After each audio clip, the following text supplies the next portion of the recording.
everyone, I am Haritika Sharma and welcome to Haritika School of Political Science. So today we are going to study the first chapter, the end of bipolarity.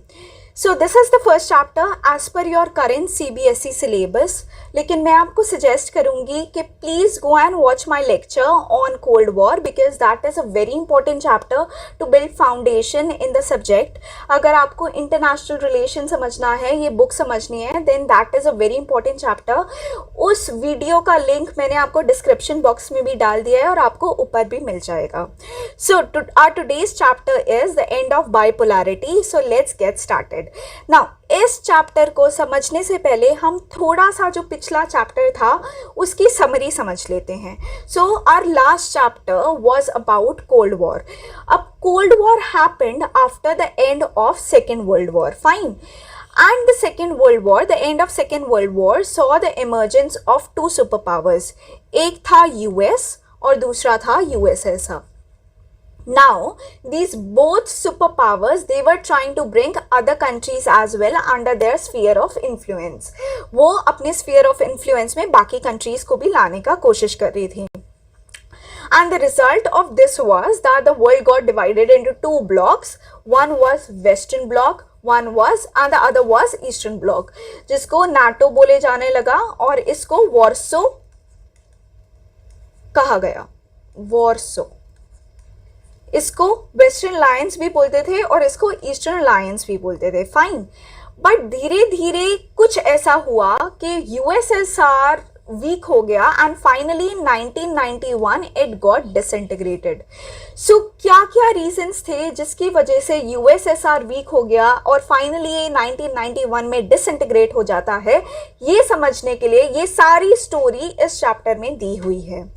So let's get started. ये अब chapter समझते हैं. तो जब भी आप ये chapter खोलेंगे अपनी बुक में, तो the first image that you see is the image of Berlin Wall. So here people are trying to break Berlin Wall. अब ये Berlin Wall थी क्या? So Berlin Wall was built in 1961 and it divided West Berlin and East Berlin. Berlin is a city in Germany. तो इस wall ने ये 150 kilometre long wall थी जिसने वेस्ट बर्लिन को और ईस्ट बर्लिन को डिवाइड कर दिया. फाइन. अब ये वॉल जो थी ये सिंबल था किस चीज़ का? कोल्ड वॉर का.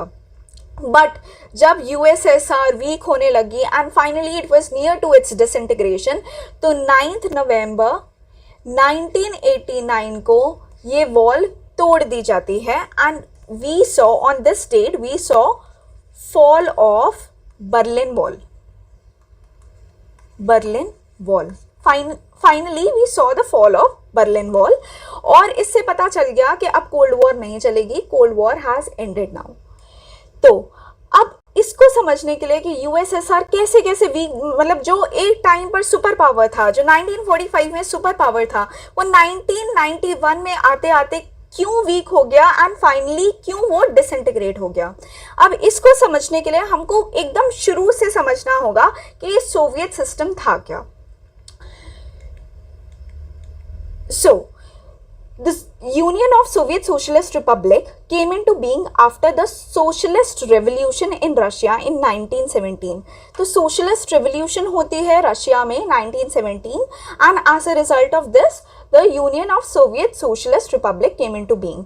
The revolution was inspired by the ideals of socialism as opposed to capitalism and the need for an egalitarian society. Egalitarian society मतलब जहाँ पर equality हो.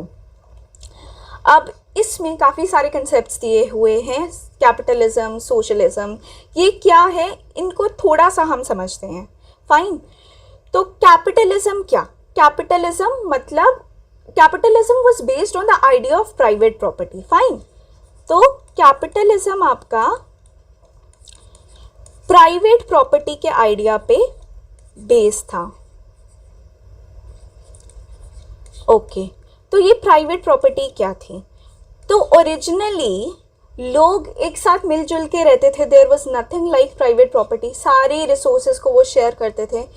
बट एक दिन एक पर्सन आया जिसने कहा कि ये जो लैंड है ये मेरी क्या है? प्राइवेट प्रॉपर्टी है. तो प्राइवेट प्रॉपर्टी क्यों है? क्योंकि इस लैंड पे मैंने मेहनत की है, इस लैंड पे मैंने लेबर किया है, ठीक है, इसलिए जो उसका आउटपुट है वो सिर्फ उस पर सिर्फ मेरा ही राइट होना चाहिए, तो ये मेरी प्राइवेट प्रॉपर्टी है। प्राइवेट प्रॉपर्टी मतलब अब कोई और उसको यूज़ नहीं कर पाएगा, उसने डिप्राइव कर दिया others from using his private property, his और हर प्राइवेट प्रॉपर्टी, ठीक है, तो उसने डिप्राइव कर दिया बाकी सबको। तो इधर से कंसेप्ट आता है प्राइवेट प्रॉपर्टी का, और काफ़ी सारे फिलोसोफर्स, काफ़ी सारे स्कॉलर्स जैसे कि lock, they gave the concept of absolute right to private property, absolute right to private property, fine, इन्होंने ऐसा कंसेप्ट दिया। अब कैपिटलिज्म धीरे धीरे करके बहुत ज़्यादा एक्सप्लॉयटेटिव हो गया, फाइन, और ये कैपिटलिज्म की वजह से ही क्या हो रहा था, कॉलोनियलिज्म आया, इंडिया ने इतनी सारी प्रॉब्लम्स देखी, यहाँ पर ब्रिटिशर्स आ गए थे, इकोनॉमिक डेवस्टेशन हो गया था, वो हमारे रिसोर्सेज यूज़ कर रहे थे, क्यों? क्योंकि प्रॉफिट के लिए, उनको प्रॉफिट चाहिए था, they had the capitalist system, ठीक है, कैपिटलिज्म की वजह से ही इतनी सारी प्रॉब्लम्स आई वर्ल्ड में। अच्छा, कैपिटलिज्म की वजह से ही the entire society was divided into two groups, one was haves and have nots, ठीक है, haves मतलब जिनके पास था प्रॉपर्टी, जो रिच थे, तो रिच एंड पुअर्स, ठीक है। अब बहुत ही ज़्यादा एक्सप्लॉइट करते थे रिच पुअर्स को, पुअर्स यहाँ पर वर्कर्स भी लिख सकते हैं, ठीक है, बहुत ज़्यादा एक्सप्लॉइट करते थे। ऐसा कहा जाता है कि सिर्फ उतनी ही इनकम दी जाती थी वर्कर्स को कि जितने में वो अपना एक दिन का गुजारा कर लें। क्यों? क्योंकि वर्किंग कंडीशंस बहुत ही ख़राब थी। अगर कैपिटलिस्ट्स उनको थोड़ी सी भी ज़्यादा इनकम दे देते तो अगले दिन वो काम करने के लिए नहीं आते, तो इतना बुरा हाल था, इतना एक्सप्लॉयटेशन करते थे कैपिटलिस्ट्स, फाइन। तो अब इसके अगेंस्ट एमर्ज करते हैं सोशलिस्ट्स, ठीक है, इसके अगेंस्ट एमर्ज क्या करता है? सोशलिज्म। सो काफ़ी सारे सोशलिस्ट्स थे जो बोलते थे, फॉर एग्जाम्पल चार्ल्स फूरियर या फिर सेन साइमन, तो ये सब जो सोशलिस्ट्स थे ये बोलते थे कि आफ्टर ऑल कैपिटलिस्ट्स भी ह्यूमन ही हैं, तो हम उनकी अंतरात्मा को जगाएंगे, हम उनको बोलेंगे कि ये बुरा है, कैपिटलिज्म बुरा है, आप पुअर्स के साथ ऐसे मत करो, वर्कर्स के साथ ऐसे मत करो। तो उन्होंने क्या प्रमोट किया? उन्होंने प्रमोट किया एब्सेंस ऑफ प्राइवेट प्रॉपर्टी, कि प्राइवेट प्रॉपर्टी को हटा दो और कलेक्टिवली हम ओन करेंगे। मतलब फॉर एग्जांपल आपका पब्लिक पार्क होता है, वो कलेक्टिवली ओन्ड होता है, हम सारे उसके बेनिफिट्स ले पाते हैं, सारे उसको एंजॉय कर पाते हैं। तो सोशलिस्ट्स ने कहा कि ऐसे ही प्राइवेट प्रॉपर्टी नहीं होगी, हम सारे रिसोर्सेज को कलेक्टिवली ओन करेंगे, सब कुछ शेयर करके यूज करेंगे। अब एक पर्सन थे जिन्होंने कहा कि पीसफुली या अंतरात्मा को हम जगाएंगे, हम उनको प्यार से बताएंगे कि ये जो सिस्टम है ये गलत है, ऐसे काम नहीं चलेगा। Because capitalists are not bad, capitalism as a system is bad. तो कैपिटलिस्ट्स बुरे इंसान नहीं है, कैपिटलिज्म जो सिस्टम है वही गलत है। क्यों? क्योंकि अगर कैपिटलिस्ट्स किसी को, उनको दया आए किसी अपने वर्कर पे और वो उनको ज़्यादा इनकम देना भी चाहें तब भी वो नहीं दे पाएंगे, क्योंकि capitalism works on profit. Profit के लिए मतलब कैपिटलिज्म में एकदम कट थ्रोट कंपटीशन होता है और वो प्रॉफिट पे काम करते हैं। अब प्रॉफिट के लिए, कंपटीशन में रहने के लिए उनको इन्वेस्टमेंट करनी होगी, फाइन, इन्वेस्टमेंट करनी होगी, जितना वो मैक्सिमम प्रॉफिट ले सकते हैं उतना उनको लेना पड़ेगा। तो वो वर्कर्स को कहाँ से बेनिफिट करेंगे? दैट इज़ वाई ऐसे अंतरात्मा को जगाने से कुछ नहीं होगा, हमको कैपिटलिज्म को जड़ से उखाड़ के फेंकना होगा। तो इसलिए हमें कैपिटलिज्म के अगेंस्ट, कैपिटलिस्ट्स के अगेंस्ट वायलेंट रेवोल्यूशन करनी होगी। कार्ल मार्क्स ऐसा कहते थे कि there is no birth without blood and violence is midwife of change. Midwife मतलब नर्स, ठीक है, तो वायलेंस मिडवाइफ है चेंज की, and there is no birth without blood. तो वायलेंट रेवोल्यूशन के अलावा और कोई चॉइस ही नहीं है हमारे पास। तो ये थे कार्ल मार्क्स जिनका ये व्यू था, फाइन। अब कार्ल मार्क्स का मेन फोकस क्या था कि फ्रीडम, इससे क्या होगा, फ्रीडम आएगी कि पुअर्स भी हैं जो वो ज़्यादा पुअर भी नहीं रहेंगे, सबको बेनिफिट होगा। और कैपिटलिज्म जो सिस्टम है वो कैपिटलिस्ट खुद के लिए ठीक नहीं है। क्यों? क्योंकि अगर हम आज की सोसाइटी में देखें तो everyone is running after money, after progress, सबको पोजेशन चाहिए, अच्छी पोजेशन चाहिए। क्यों? Because all these things are result of capitalism. तो हम खुद से ही एलियनेट हो गए हैं, हम अपनी सोसाइटी से ही एलियनेट हो गए हैं। Man is a social animal, लेकिन एक पर्सन के पास टाइम ही नहीं है कि वो अपनी सोसाइटी में अपना टाइम इन्वेस्ट करे। उसको प्रोग्रेस में टाइम इन्वेस्ट करना है, उसको अपनी जॉब में टाइम इन्वेस्ट करना है। तो इसलिए जो कैपिटलिस्ट्स हैं वो खुद से ही एलियनेट हो गए हैं। तो ये कैपिटलिस्ट्स के लिए भी सिस्टम ठीक नहीं है। तो उनका अल्टीमेट एम क्या था? फ्रीडम। ना कि मतलब वर्कर्स को ही नहीं, सिर्फ कैपिटलिस्ट्स खुद को, उनको फ्रीडम मिलेगी इस सिस्टम से। फाइन। तो उन्होंने कंसेप्ट दिया कम्युनिज्म का। कम्युनिज्म मतलब स्टेटलेस, क्लासलेस सोसाइटी, जहां पर क्लास कोई नहीं होगी। क्लास मतलब रिच, कोई पुअर, ऐसे कोई नहीं होगा, सब मिलजुल के रहेंगे। और स्टेट भी नहीं होगी। क्यों स्टेट भी नहीं होगी? क्योंकि कार्ल मार्क्स के हिसाब से जो स्टेट है वो इंस्ट्रूमेंट है of dominant class. Instrument of dominant class मतलब कि जिस क्लास के पास इकोनॉमिक पावर होगी, जिस क्लास के पास पैसे होंगे, जो स्टेट है, स्टेट यहाँ पर गवर्नमेंट, तो गवर्नमेंट उसी के लिए काम करेगी। फाइन। तो कम्युनिज्म एक ऐसा सिस्टम है जहां पर ना स्टेट होगा ना क्लास होगी। अब नाउ टुडेज क्वेश्चन इज, क्या किसी कंट्री में अभी तक कम्युनिज्म आया है? Please answer this question in the comment section. Fine. Okay. अब ये जो अक्टूबर रेवोल्यूशन था यूएसएसआर में जो आया, उसने उस रेवोल्यूशन को किसने लीड किया? उस रेवोल्यूशन को लीड किया लेनिन ने। And Lenin was follower of Karl Marx. ठीक है, कार्ल मार्क्स का वो फॉलोअर था। लेकिन Lenin was the Peter who denied his master. मतलब वो एक ऐसा डिसाइपल था, वो एक ऐसा फिलोसोफर था, वो एक ऐसा फॉलोअर था जिसने अपने मास्टर को ही गलत कर दिया, जिसने अपने मास्टर को ही फेल करा दिया, जो अपने मास्टर के ही अगेंस्ट चला गया। तो कार्ल मार्क्स क्या चाहते थे कि स्टेट नहीं होना चाहिए। वो ऐसा भी चाहते थे कि पॉलिटिकल पार्टी नहीं होनी चाहिए, because political party again means hierarchy. उधर भी पावर होती है। Political party is based on the concept of power. ठीक है, जहां पावर होगी वहां लोग करप्ट हो जाएंगे, बिकॉज पावर करप्ट्स। लेकिन लेनिन बोलता था कि जो लोग हैं वो इतने केपेबल ही नहीं है, वो खुद रिवोल्ट कर पाए, उनके अंदर इतनी खुद कॉन्शियसनेस आएगी नहीं। तो इसलिए हमको वो कॉन्शियसनेस को लाने के लिए कम्युनिस्ट पार्टी, उसने कहा हमको एक पॉलिटिकल पार्टी चाहिए, और उसने वो कम्युनिस्ट पार्टी को लेकर आया। और जब यूएसएसआर भी बनता है तो उसने बहुत ही स्ट्रॉन्ग स्टेट बना दी। तो कार्ल मार्क्स तो चाहते थे कि फ्रीडम आए, लेकिन लेनिन लेकर आया अथॉरिटेरियनिज्म यूएसएसआर में। सो this was the entire story. Fine. तो in doing so, the makers of Soviet system gave primacy to the state and to the institution of the party. So he was Lenin, Peter who denied his master. Okay. तो Soviet system के जो makers थे, they gave primacy to the state and the institution of party. The Soviet political system centered around the Communist Party and no other political party or opposition was allowed. The economy was planned and controlled by the state. तो जो communist party थी USSR में सिर्फ वही एक party थी और कोई पॉलिटिकल पार्टी अलाउड भी नहीं थी। मतलब लोगों के पास फ्रीडम ऑफ चॉइस ही नहीं था, वो चूज ही नहीं कर सकते थे। अगर कम्युनिस्ट पार्टी कुछ गलत भी करे तो उनके पास और कोई चॉइस ही नहीं है, वो किसी और को कहाँ से चूज करेंगे पावर में, तो उनको कम्युनिस्ट पार्टी को ही चूज करना पड़ेगा। इससे क्या हुआ, जो कम्युनिस्ट पार्टी थी वो और अथॉरिटेरियन हो गई, वो और अनअकाउंटेबल हो गई टू द पीपल। वो आंसरेबल नहीं थी पीपल को कि वो कुछ भी करे, जिससे people started feeling dissatisfied with the party. Fine, dissatisfied with the government.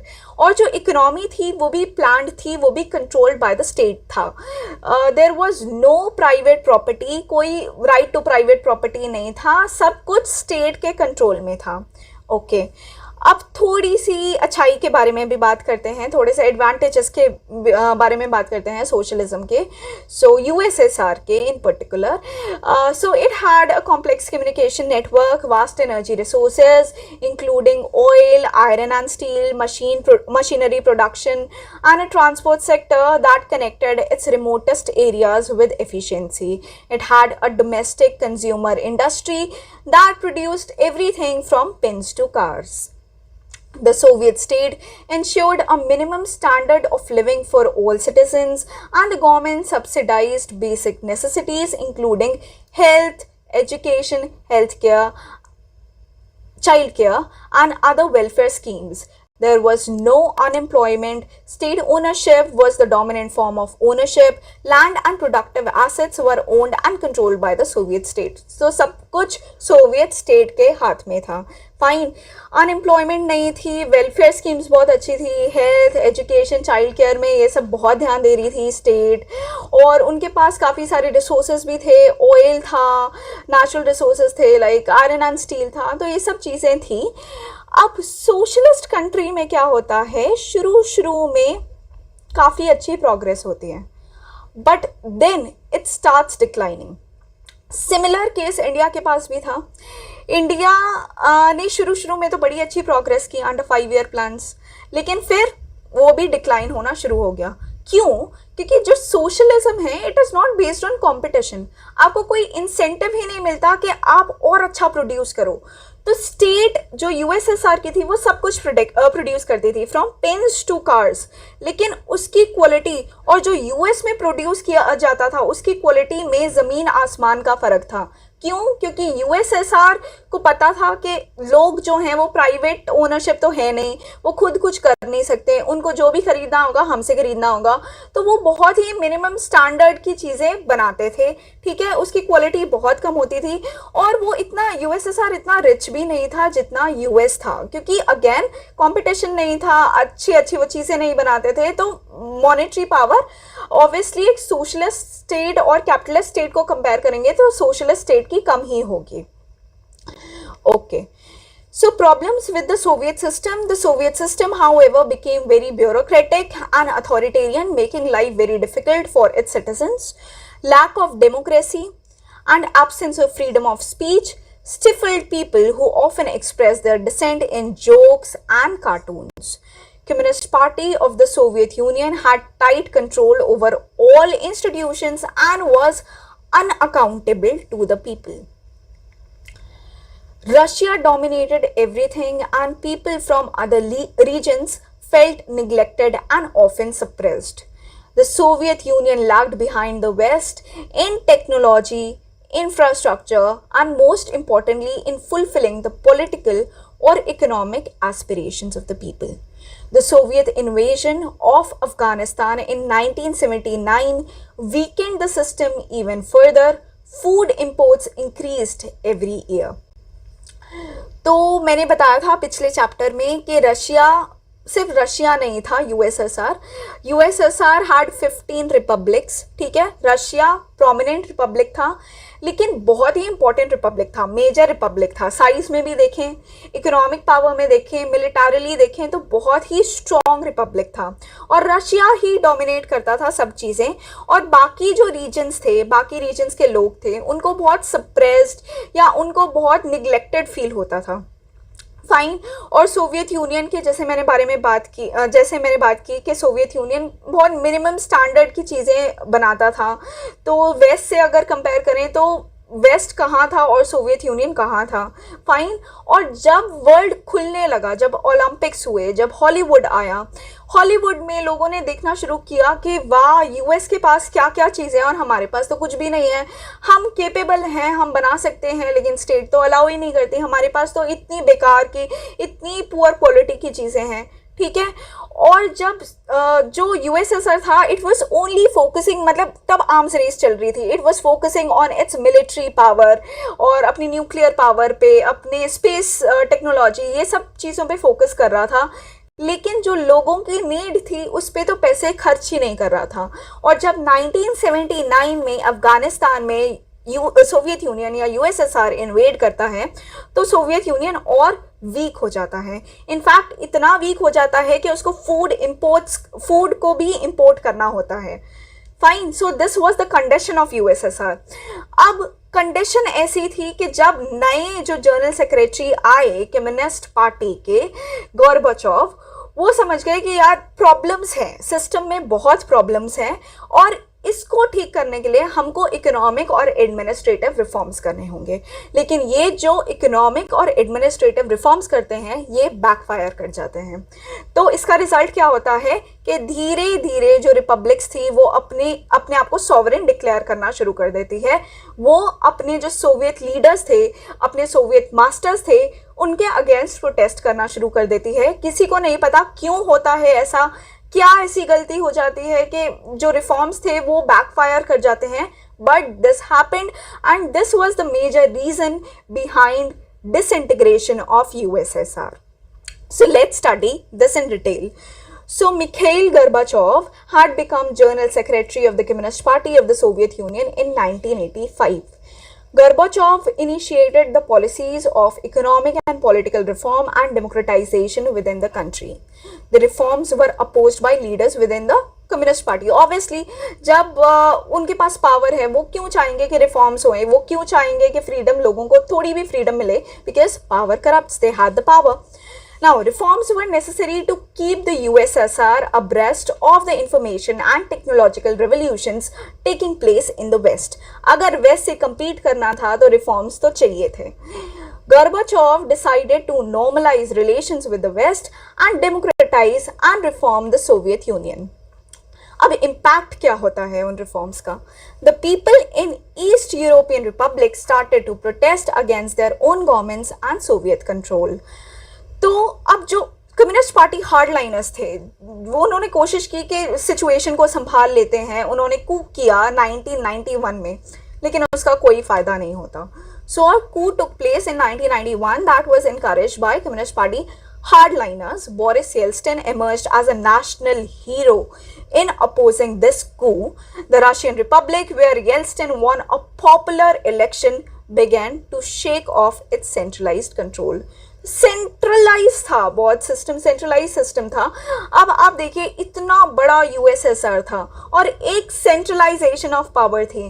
तो यूएस मतलब एक जो सेंट्रल पावर है उसको कैसे पता कि लाटविया में क्या हो रहा है या लिथुएनिया में क्या हो रहा है, उसको कैसे पता चलेगा? तो अगर इतना बड़ा कुछ जगह है, इतनी बड़ी टेरिटरी है, so there has to be decentralization of power. लेकिन सेंट्रलाइज्ड कंट्रोल था यूएसएसआर में। तो रशियन रिपब्लिक ने भी क्या किया? रशियन रिपब्लिक ने भी जो उसका सेंट्रलाइज्ड कंट्रोल था उसको शेक ऑफ करना शुरू कर दिया। Okay, so the power began to shift from the Soviet center to republics, especially in the more Europeanized part of Soviet Union, which saw themselves as sovereign states. In December 1991, under the leadership of Yeltsin, Russia, Ukraine and Belarus, three major republics, major in what sense? Economic, military, in every sense, they were major republics, ठीक है, strong republics थे। The major republics of USSR declared that Soviet Union was disbanded. तो आप देखिए यहाँ पर Domino's है, not Domino's pizza but Domino's game. तो यहाँ पर डोमिनोज की तरह एक एक करके सारे रिपब्लिक्स गिनना शुरू कर जाते हैं और then finally Soviet Union was disband. The Communist Party of the Soviet Union was banned. Capitalism and democracy were adopted. So जो डिबेट थी कि कैपिटलिज्म बेटर है या सोशलिज्म बेटर है, कम्युनिज्म बेटर है या डेमोक्रेसी बेटर है, ये डिबेट ही खत्म हो गई क्योंकि उन्होंने भी कैपिटलिज्म और डेमोक्रेसी को अडॉप्ट कर लिया। Formation of the Commonwealth of Independent States came as a surprise to the other republics, especially to the Central Asian ones. क्यों? क्योंकि सेंट्रल एशियंस बहुत वीक रिपब्लिक्स थे और वो यूएसएसआर से अलग होना चाहते ही नहीं थे। तो ये जब सीआईएस का फॉर्मेशन हुआ वो उनके लिए भी एक सरप्राइज जैसा था। Okay, Russia was now accepted as successor state of Soviet Union. Successor state मतलब कि जो यूएसएसआर की इंपॉर्टेंट पोजीशंस थी, जैसे कि P5 मेंबर्स में से एक मेंबर यूएसएसआर भी था। P5 मतलब यूएनएससी में 5 भी था। अब यूएसएसआर तो रहा नहीं, तो रशिया को हमने P5 मेंबर में एक बना दिया, ठीक है। और जो न्यूक्लियर वेपन स्टेट्स थे, 5 न्यूक्लियर वेपन स्टेट्स थे एज पर एनपीटी, ठीक है, न्यूक्लियर नॉन प्रोलिफरेशन ट्रीटी, तो उसमें भी यूएसएसआर की जगह रशिया आ गया। तो ऐसे जो मेजर जगह पर जहाँ पर यूएसएसआर था वहाँ पर रशिया बिकेम वहाँ पर Russia was accepted as the successor state of Soviet Union. Fine. अच्छा, अब यूएसएसआर डिसइंटीग्रेट क्यों हुआ? Why did the Soviet Union disintegrate? So काफ़ी सारे रीजन्स हैं, लाइक फॉर एग्जाम्पल पहला है economic stagnation. So internal weakness of the Soviet political and economic institutions which failed to meet the aspirations of the people were responsible for the collapse of the system. Economic stagnation for many years led to severe consumer shortages, and a large section of Soviet society began to doubt and question the system, and to do so openly. The Soviet economy used much of its resources in maintaining nuclear and military arsenal and the development of its satellite states in Eastern Europe and within the Soviet system. This led to huge economic burden जो USSR कोप कर ही नहीं सकता था. At the same time, ordinary citizens became more knowledgeable about the economic advancement of the West. उनको बहुत दुख लगता था कि वेस्ट में तो ये सारी चीज़ें हैं, ये सारी डेवलपमेंट है. They are living in a fairy land, उनके लिए सब फेरी टेल जैसा था. और यूएसएसआर में तो कुछ है ही नहीं, उनके पास तो कुछ है ही नहीं. तो इस सब चीज़ों की वजह से बहुत डिससेटिस्फैक्शन आ गया लोगों के बीच में. नाउ पॉलिटिकल और एडमिनिस्ट्रेटिव कॉजेस क्या थे? So the communist party that had ruled the Soviet union for over 70 years was not accountable to the people. Ordinary people were alienated by slow and stifling administration, rampant corruption, the inability of the system to correct mistakes it had made, unwillingness to allow more openness in the government, centralization of authority in the vast land. Worse still, the party bureaucrats gained more privileges than ordinary citizens. People did not identify with the system and with the rulers, and the government increasingly lost popular backing. तो कोई choice ही नहीं थी लोगों के पास. लोगों को पता था अगर हम किसी को वोट नहीं भी करेंगे तब भी इनको पावर में आना है.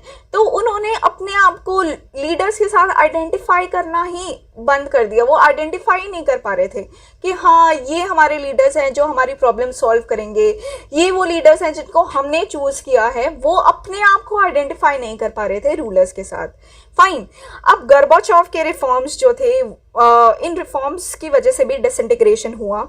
So when Gorbachev carried out his reforms and loosened the system, he set in motion forces and expectations that few could have predicted and became virtually impossible to control. तो उसने ऐसे एक्सपेक्टेशंस, ऐसे forces को motion में डाल दिया कि जो शायद किसी ने एक्सपेक्ट ही नहीं की थी कि ऐसा कुछ हो जाएगा. फाइन. एक ग्रुप था जो बोल रहा था कि गोर्बाचोव बहुत स्लो चल रहा है, उसको थोड़ा सा जल्दी अपने रिफॉर्म्स करना चाहिए, तभी ये सारी प्रॉब्लम्स हो रही हैं. जो कम्युनिस्ट पार्टी के मेंबर्स थे या फिर जिनके पास पावर थी, वो समझ रहे थे कि ऐसे तो हमारे हाथ से सारी पावर चली जाएगी और गोर्बाचोव बहुत ही जल्दी रिफॉर्म्स कर रहा है, इतनी जल्दी रिफॉर्म्स नहीं होने चाहिए थे. इनफैक्ट जो गोर्बाचोव को सपोर्ट भी कर रहे थे वो भी अब बहुत डिससेटिस्फाइड हो गए थे गोर्बाचोव से. और गोर्बाचोव उस टाइम पर बहुत अकेले पड़ गए थे and he could not manage the system. जो भी डिसइंटीग्रेशन हो रही थी, जो भी रिवोल्ट हो रहे थे, प्रोटेस्ट हो रहे थे, गोर्बाचोव उसको हैंडल ही नहीं कर पा रहे थे. So there were sections of the Soviet society which felt that Gorbachev should have moved much faster and were disappointed and impatient with his methods. They did not benefit in the way they had hoped, or they benefited too slowly. Others, especially members of the Communist Party and those who were served by the system, took exactly the opposite view. They felt that their power and privileges were eroding and Gorbachev was moving too quickly.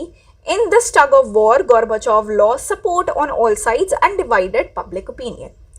Even those who were with him became disillusioned as they felt that he did not adequately defend his own policies. Acha.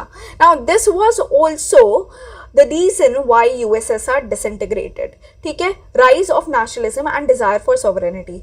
बहुत सारे republics में एक nationalism का rise हुआ कि ये हमारा nation है, हमको यूएसएसआर के साथ नहीं रहना। They went against USSR, they went against centralised the Soviet authority और सेंट्रल अथॉरिटी, और उनके अंदर एक नेशनलिज्म की, एक सॉवरेनिटी की भावना जागी। Fine, so the rise of nationalism and the desire for sovereignty with in various republics including Russia and Baltic republics. अच्छा, बाल्टिक रिपब्लिक्स क्या होती है, ये काफ़ी बार टर्म यूज़ किया जाता है। सो बाल्टिक रिपब्लिक्स आर, यहाँ पर आपका बाल्टिक सी है, तो इसके पास जो कंट्रीज़ है लिथुएनिया, लाटविया और एस्टोनिया, इनको बोलते हैं बाल्टिक रिपब्लिक्स, ठीक है। तो बाल्टिक रिपब्लिक्स में Estonia, Latvia, Lithuania, Ukraine, Georgia and others prove to be the final and most immediate cause for the disintegration of USSR. Nationalist dissatisfaction with the Soviet Union was strongest in the more European and prosperous part in Russia and Baltic areas as well as in Ukraine और Georgia. तो ये जो nationalism की भावना थी ये बहुत ही ज़्यादा prominent थी, वेयर जहाँ पर बहुत ही ज़्यादा प्रॉस्पेरिटी थी, जहाँ बहुत यूरोपियनाइज्ड चीज़ें थी, तो उन जगह पर जैसे कि Russia, Baltic areas, Ukraine, Georgia, वहाँ पर जो नेशनलिस्ट डिससेटिस्फैक्शन था वो बहुत प्रोमिनेंट था। Ordinary people here felt alienated from the central Asians and from each other and concluded also that they were paying too high an economic price to keep the more backward areas within the Soviet Union. तो जो ये सारे regions थे ये अपने आप को central Asian से या सेंट्रल एशियन रिपब्लिक से आइडेंटिफाई नहीं कर पा रहे थे। ऑब्वियसली जब इतना बड़ा रीजन होगा तो डाइवर्सिटी तो होगी। अब यहाँ मतलब जो सेंट्रल एशियन के लोग थे वो जो ईस्टर्न यूरोप वाली साइड के लोग थे या बाल्टिक रीजन्स के लोग थे वो काफ़ी डिफरेंट थे, तो एक दूसरे में बहुत एलियनेशन आ गया था। वो एक दूसरे से मतलब एक दूसरे को आइडेंटिफाई नहीं कर पा रहे थे। वो उनके अंदर ऐसी फीलिंग ही नहीं आ रही थी that we belong to one nation, one country, ठीक है। उनके अंदर फीलिंग नहीं आ रही थी और उनको लग रहा था कि ये जो रिपब्लिक्स पुअर हैं इनके लिए हम क्यों पेमेंट करें, हम क्यों ना अपने कंट्री बना के खुद प्रॉस्परस बने, इन ये वीक हैं तो इनकी प्रॉब्लम हम क्यों इनके लिए पे करें। Fine, so this was the situation. अच्छा, अब डिसइंटीग्रेशन के कॉन्सिक्वेंसेस क्या होते हैं। So it meant the end of cold war confrontation, cold war खत्म हो जाती है। The end of confrontation demanded an end to this arms race and a possible new peace, ठीक है। आर्म्स रेस भी खत्म हो जाती है तो लोगों को लगा चलो अब कोल्ड वॉर खत्म हो गई, थोड़ी पीस आएगी। Okay, the end of cold war left open only to possibilities. तो अब दो पॉसिबिलिटीज थी सिर्फ। वो पॉसिबिलिटी क्या थी, या तो यूनिपोलर वर्ल्ड बन जाए या फिर मल्टीपोलर वर्ल्ड बन जाए। मल्टीपोलर वर्ल्ड मतलब क्या कि जहाँ पर बहुत सारी पावर्स है। यूनिपोलर वर्ल्ड मतलब क्या, जहाँ पर एक ही पावर है। तो फाइनली क्या होता है, US was able to establish its hegemony और फाइनली यूनिपोलर वर्ल्ड बनता है with US as the super power. So either the remaining superpower would dominate and create a unipolar system, or different countries or groups of countries could become important players in the international system, thereby bringing in a multipolar system where no one power could dominate. As it turned out, the US became the sole superpower. The capitalist economy was now the dominant economic system internationally.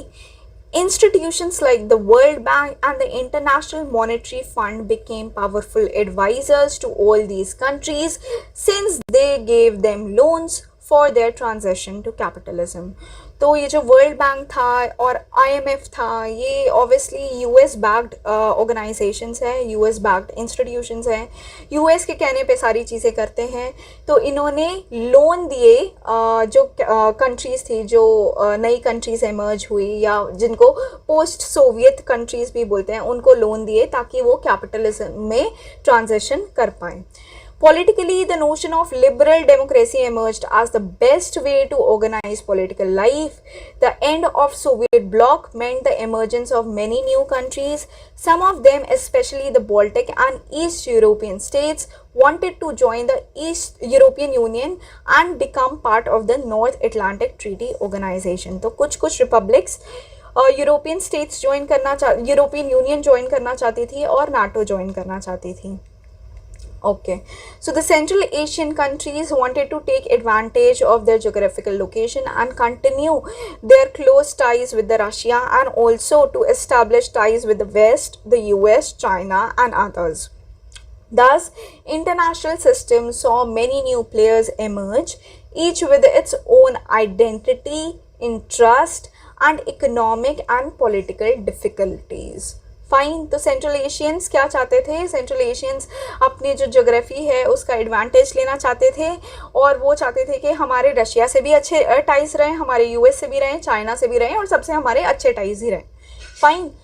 अच्छा, अब shock therapy क्या थी? The collapse of communism was followed in most of these countries by a painful process of transition from an authoritarian socialist system to democratic capitalist system. The model of transition in Russia, Central Asia and East Europe that was influenced by the World Bank and IMF came to be known as shock therapy. तो इन countries में क्या हुआ?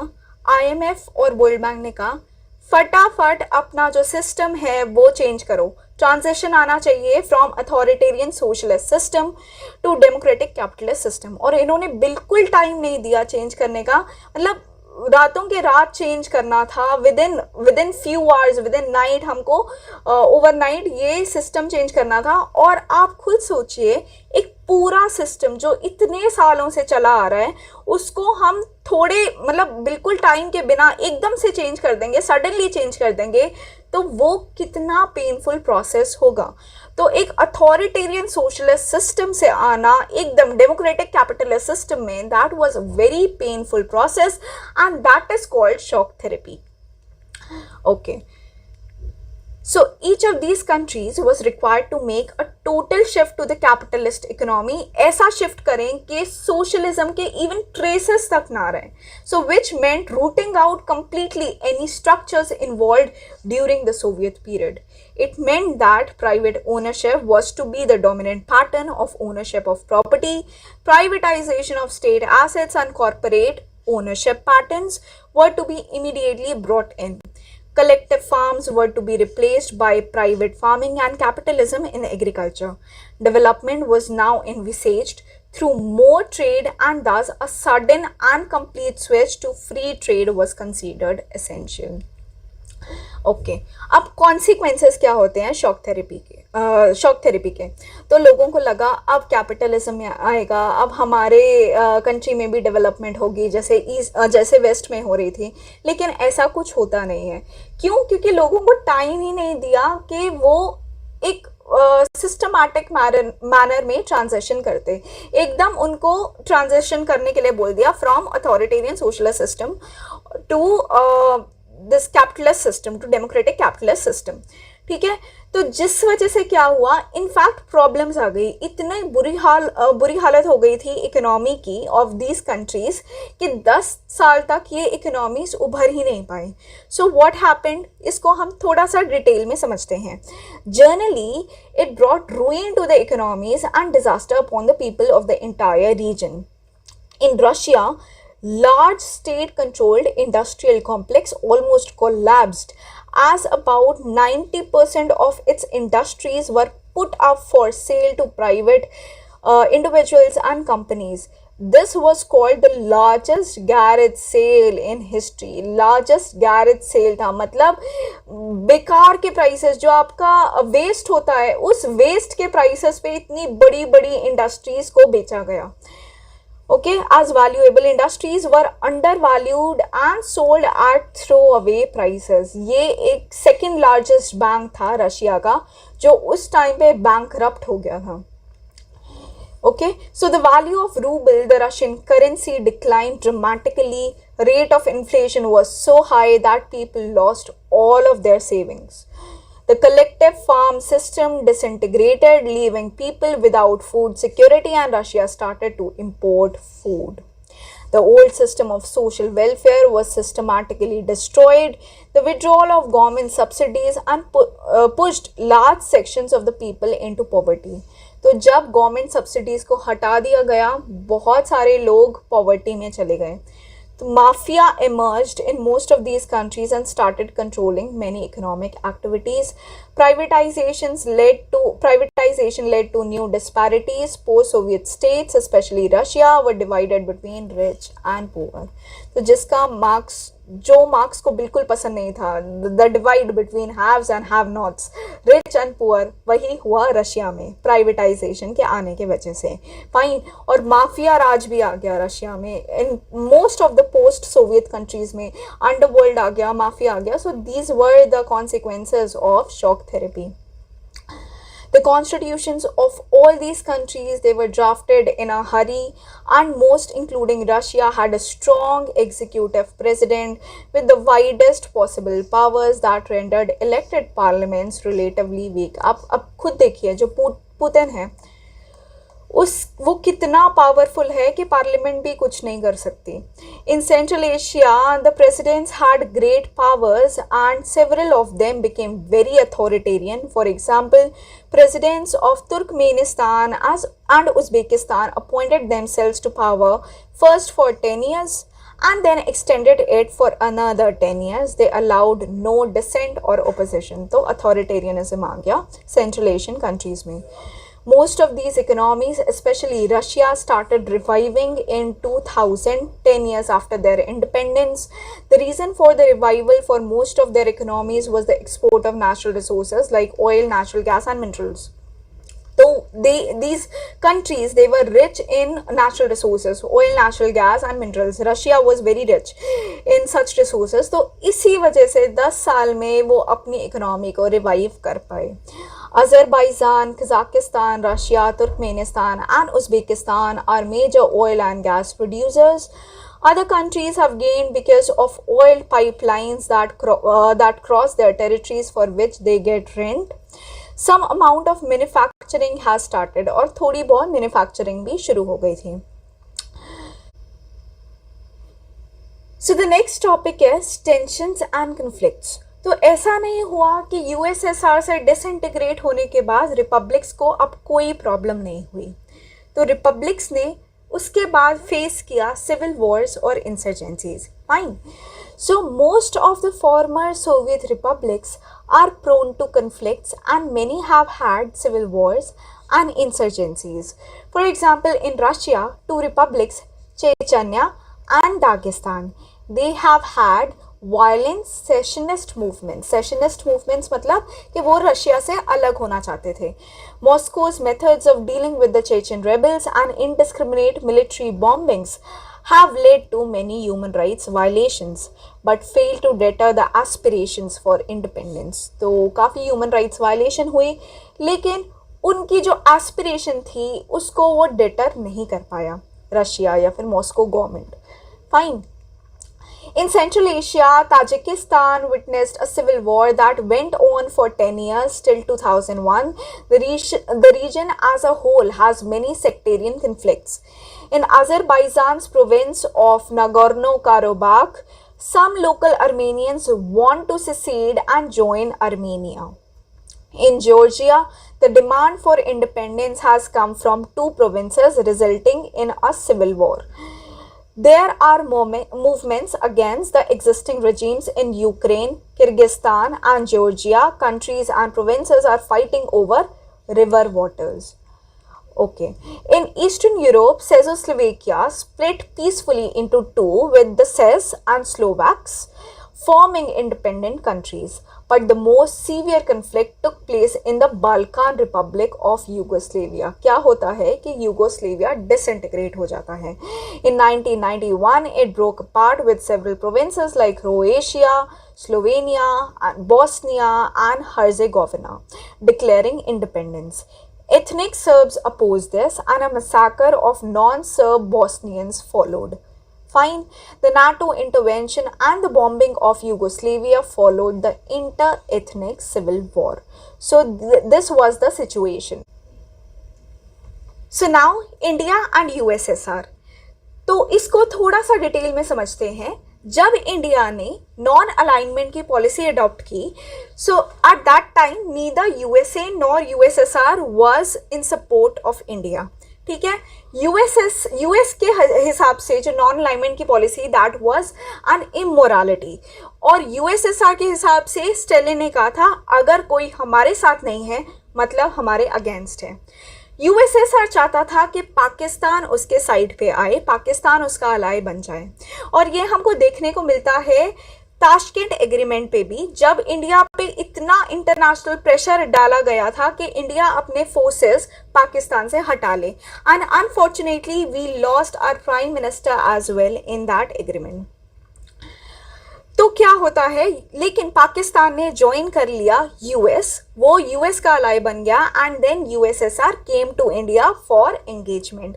अच्छा, इसके पीछे एक और reason था कि there was change in leadership, और ख्रुश्चेव लीडर बन जाते हैं यूएसएसआर के. तो यूएसएसआर ने फिर इंडिया के साथ डेवलपमेंटल कोऑपरेशन शुरू कर दी, और इंडिया और यूएसएसआर के रिलेशंस ऐसे थे कोल्ड वॉर के टाइम पर कि इंडिया को बोला जाने लगा कि इंडिया को सिर्फ एक ही कंट्री से अपने रिलेशंस अच्छे रखने की ज़रूरत है, और वो है यूएसएसआर, बाकी यूएसएसआर खुद संभाल लेगा. So the Soviet Union supported India's position on the Kashmir issue in the UN. It also supported India during its major conflicts, especially during the war with Pakistan in 1971. India too supported Soviet foreign policy in some crucial but indirect ways. So India ने भी Soviet policies को support किया. ये हम देख सकते हैं कि जब रिसेंटली अब वॉर भी जो चल रही है रशिया और यूक्रेन के बीच में, तो इंडिया रशिया के अगेंस्ट नहीं गई. This shows a sort of soft corner that India has towards Russia or towards erstwhile USSR. Fine. अच्छा, मिलिटरली कैसा कॉपरेशन था दोनों के बीच में. So India received most of it's military hardware from Soviet union eight a time. ठीक है. जो मेजॉरिटी था हमारा, जो यूएसएसआर था, वो डोमिनेट करता था इंडिया का मिलिट्री या फिर defence imports. USSR dominated India's arm supplies. USSR helped in India's nuclear programme. USSR supported India space projects. India's first satellite Aryabhatta was sent with Soviet assistance. India's first astronaut was also sent with the Soviet assistance. This was India's first astronaut, Rakesh Sharma. Fine. Okay. तो economic cooperation कैसा था? The Soviet Union assisted India's public sector companies at a time when such assistance was difficult to get. It gave aid and technical assistance for steel plants like Bhilai, Bokaro, Visakhapatnam and machinery plants like Bharat Heavy Electricals Limited etcetera. The Soviet Union accepted Indian currency for trade when India was short of foreign exchange, and India and USSR had barter trade mechanism which allowed India to manage its balance of payment. Fine. Culturally भी Hindi films and Indian culture were popular in the Soviet Union. A large number of Indian writers and artists visited the USSR. अब समझना है India Russia. India Russia, India USSR almost same चीज़ है, because Russia is accepted as successor to USSR. लेकिन अगर question आता है post Soviet republics के साथ इंडिया के रिलेशन कैसे हैं, तो भी हम इंडिया रशिया के बारे में लिख सकते हैं, because Russia is also after all a post Soviet Republic. तो इंडिया और रशिया के रिलेशंस जब भी हमको बताने हैं तो उसके लिए एक टर्म है, वो टर्म है most trusted and time tested. Fine.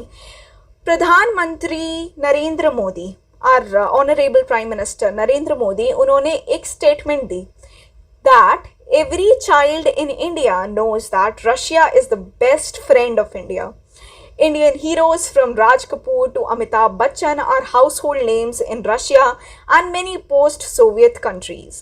One can hear Hindi film songs all over the region, and India is part of the popular memory. Russia and India share a vision of multipolar world as I said, जहाँ पर बहुत सारे powers हैं. Multipolar world order, collective security, greater regionalism, negotiated settlements of international conflicts, an independent foreign policy for all countries, and decision making through bodies like UN that should be strengthened, democratized, and empowered. More than 80 bilateral agreements have been signed between India and Russia as part of the Indo-Russian Strategic Agreement of 2001. तो 2001 में Putin जो present president है Russia के, वो आते हैं India और strategic agreement sign करते हैं इंडिया के साथ. एंड प्रेजेंटली 2010 के बाद India and Russia they are special strategic partners. ये 2010 में special strategic partnership was signed. ठीक है, 2+2 डायलॉग भी है इंडिया और रशिया के बीच में. Okay, India stands to benefit from its relations with Russia on issues like Kashmir, energy supply, sharing information on international terrorism, access to Central Asia, and balancing its relations with China. India को ऐसे ऐसे weapons मिले हैं Russia से जो शायद ऐसी technology मिली है जो शायद अगर किसी और कंट्री से लेते तो बहुत सारे कंडीशंस होते, और ऐसे सेंसिटिव टेक्नोलॉजी और सेंसिटिव वेपन्स मिले हैं जो शायद ही कोई कंट्री देता. सो ऐसे रिलेशंस हैं इंडिया और रशिया के बीच में. India is the second largest arms market for Russia. The Indian military gets most of its hardware from Russia. तो कैसे कैसे वेपन्स मिले, for example BrahMos supersonic missile system, INS Chakra, etc. Since India is an oil importing nation, Russia is important to India and has repeatedly come to the assistance of India during its oil crisis. Russia is important for India's nuclear energy plants and assisted India's space industry by giving, for example, the cryogenic rockets when India needed it. Russia and India have collaborated on various scientific projects as well. Please like the video and subscribe the channel, and don't forget to hit the bell icon. Let's meet again for the next chapter.